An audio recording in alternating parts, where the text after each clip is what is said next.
आपको ये जानकर हैरानी होगी कि अगर स्क्विड गेम सीजन 2 में थैनोस सरवाइव कर जाता है तो सीजन 3 की एंडिंग कुछ और ही होगी। वापस अब हम उसी सीन पे चलते हैं जहाँ पर हमारे थैनोस भैया मारे गए थे। तो अब हम यहाँ पे ये कंसिडर कर लेते हैं कि उनको म्योंगी ने मारा ही नहीं और वो उस बाथरूम फाइट से जैसे तैसे करके बच निकल कर बाहर निकल आए नामग्यू के साथ। और अब क्योंकि यहाँ पे थैनोस भैया बच चुके हैं तो यहाँ पर और भी बहुत सारे कैरेक्टर बच जाएंगे। तो जैसे कि हम सभी लोग जानते हैं कि किस तरीके से कितनी बेरहमी से कत्लेआम हुआ था रात में, ओ वाले बंदों ने एक्स वालों को के बेरहमी से मारा था। लेकिन वहाँ पर हमारे एक कैरेक्टर जो कि अनफॉर्चुनेटली बेफालतू की मौत मर जाता है, सेमी जो कि मर जाती है नामग्यू के हाथों। लेकिन अब वो नहीं मरेगी क्योंकि हमारे थैनोस भैया जिंदा है और नामग्यू अभी भी थैनोस के ही कंट्रोल में है। तो ऑब्वियसली वो सेमी को मारने के लिए नहीं जाएगा और अगर जाता भी है तो भी वहाँ पर थैनोस आकर सेमी को बचा लेगा क्योंकि सेमी भी इन लोगों की ही टीम में थी। हमारी दो जाने बच गई, एक तो थैनोस और एक सेमी। और इसी के साथ साथ अब नामग्यू ने किसी का मर्डर भी नहीं करा है और उसके पास अब पिल्स भी नहीं है। तो अब चीजें काफी ज्यादा अलग हो जाएंगी। चलो इस फाइट से तो जैसे तैसे करके ये लोग सरवाइव कर जाते हैं, लेकिन अब अगली फाइट की बारी आती है रेबेलियन फाइट की।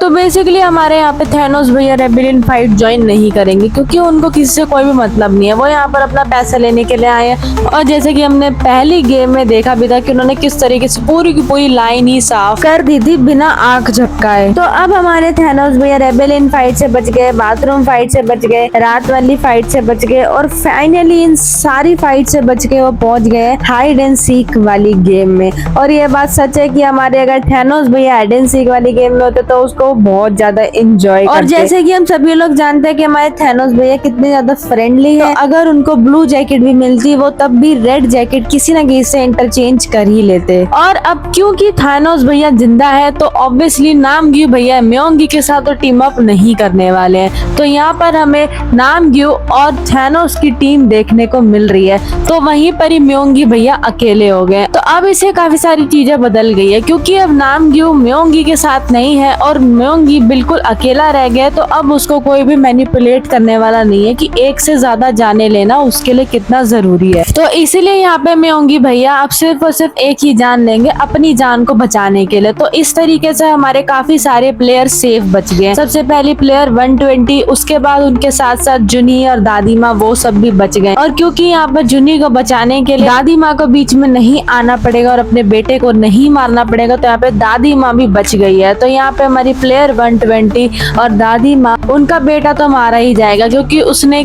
कोई भी जान नहीं लिया तो इसलिए वो गेम से मारा जाएगा। लेकिन हाँ, अपने बेटे की मौत की वजह से दादी माँ अगले गेम तक नहीं बचेंगी। इसी के साथ साथ हमारी और जाने भी जाएंगी जैसे कि सैमी और मिन्सू। सैमी में उतना पोटेंशियल नहीं है कि वो फाइनल गेम्स तक पहुंच पाए और मिन्सू के पास कोई भी ड्रग नहीं है जिसकी वजह से वो किसी को भी मार गिरा है तो इसलिए वो भी वहाँ पर मर जाएगा। लेकिन इस पूरे हाइड एंड सीक वाले गेम में किसी को मजा आएगा तो वो हमारे थैनोस भैया ही है। ये पूरा का पूरा कत्लेआम मचा के रखेंगे जब तक इनका मन नहीं भर जाएगा। ये गेम के शुरुआत से लेकर एंड तक सबको मारते ही रहेंगे। लेकिन अगर मैं बात करूँ हमारे सबसे इरिटेटिंग वाले कैरेक्टर की, प्लेयर 100, तो वो तो यार हाइड एंड सीक वाली गेम में बच ही जाएगा क्योंकि नो डाउट उनकी जो सर्वाइवल स्किल्स थी वो एकदम नेक्स्ट लेवल थी तो वो तो बच के ही रहेंगे। तो अब चलते हैं अगली गेम की तरफ जिसमें हमारे सर्वाइवर्स हैं 333, 120, 222, थैनोस, 456, बेबी और नामग्यू। तो ये सारे के सारे इस गेम में पार्ट लेने वाले हैं। अगर मैं यहाँ पे जुनी की बात करूँ तो जुनी को लेके काफी सारे थ्योरीज हैं। लाइक पहले डायरेक्टर बोल चुके हैं कि अगर मैं थैनोस को आगे जिंदा रखता तो जुनी की हेल्प उससे जरूर करवाता। लेकिन मेरी थ्योरी में ऐसा नहीं है क्योंकि जैसा कि हमने देखा भी है कि थैनोस को किससे कोई इतना मतलब है तो वो अपनी गेम आसानी से पार कर लेगा, नशे में ही ड्रग लेकर बहुत ही इजीली जंप रोप को क्रॉस कर लेगा। उसे जुनी वगैरह से कोई भी मतलब नहीं रहेगा।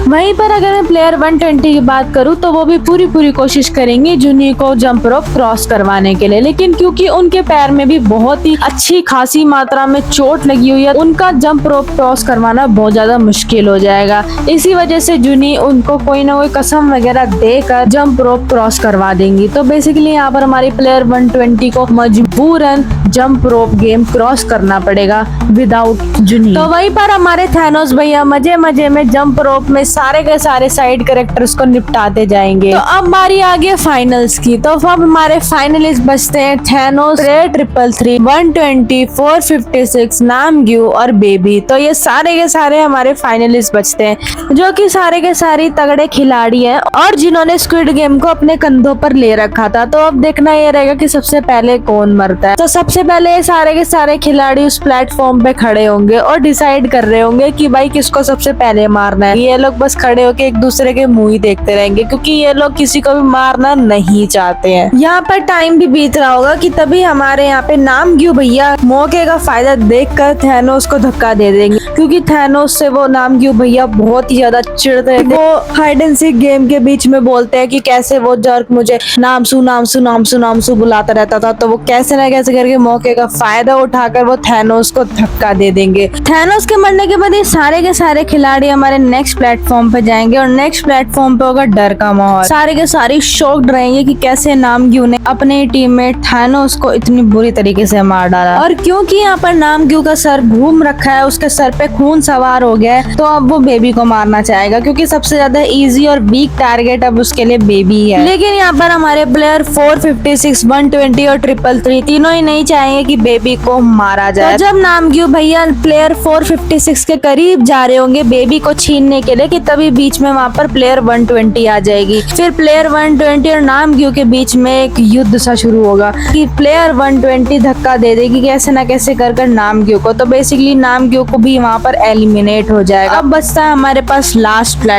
प्लेटफॉर्म के लिए मेरे पास दो थ्योरीज है। सबसे पहली थ्योरी बहुत ही सिंपल है कि जिसमें हमारी प्लेयर 120 और म्योंगी के बीच में लड़ाई शुरू होगी, क्योंकि म्योंगी भी यहाँ पर बेबी को एलिमिनेट करना चाहेगा और प्लेयर 120 ऐसा बिल्कुल भी नहीं चाहेंगी। और क्योंकि प्लेयर 20 बहुत ही ज्यादा जख्मी हो गई है और उनको खरोचे भी आ रखी हैं, तो इस वजह से वो म्योंगी से हार जाएंगी और एलिमिनेट हो जाएंगी। लेकिन फिर वही सारी भसड़ हमारी फिर से चालू होगी कि यहाँ पर ये लोग फिर से बजर दबाना भूल जाएंगे और हमारी प्लेयर 120 की डेथ वेस्ट चली जाएगी। जिसके बाद हमें लड़ाई देखने को मिलेगी म्योंगी और गीहुन के बीच में, जिसमें वही सारी चीजें दोबारा से रिपीट होंगी जैसा कि हमें सीजन 3 में दिखाया गया था। दोनों लड़ते लड़ते प्लेटफॉर्म से लटक जाएंगे, जहाँ पर गीहुन वो जैकेट नहीं छोड़ रहे थे, लेकिन फिर भी म्योंगी उस जैकेट से फिसल कर गिर जाते हैं और उनकी डेथ हो जाती है। और इसी के साथ साथ हमें हमारी हैप्पी एंडिंग मिल जाती है। गीहुन और बेबी दोनों ही जिंदा बच गए हैं और ये वाली एंडिंग जो हमने एक्सपेक्ट करी थी वो हमें मिल गई है। तो वहीं पर मेरी दूसरी थ्योरी ये कहती है कि प्लेयर 120 होंगी जो म्योंगी को हरा देंगे लास्ट प्लेटफॉर्म पे, जैसे तैसे करके बहुत ही मुश्किल तरीके से, क्योंकि जैसे कि हमने देखा है कि प्लेयर 120 जो है हमारी मिलिट्री में सर्व कर चुकी है और वो बहुत ही ज्यादा पावरफुल है। अगर म्योंगी ने उनको पीठ पीछे ना मारा होता तो वो बच जाती आराम से, लेकिन क्योंकि अब वो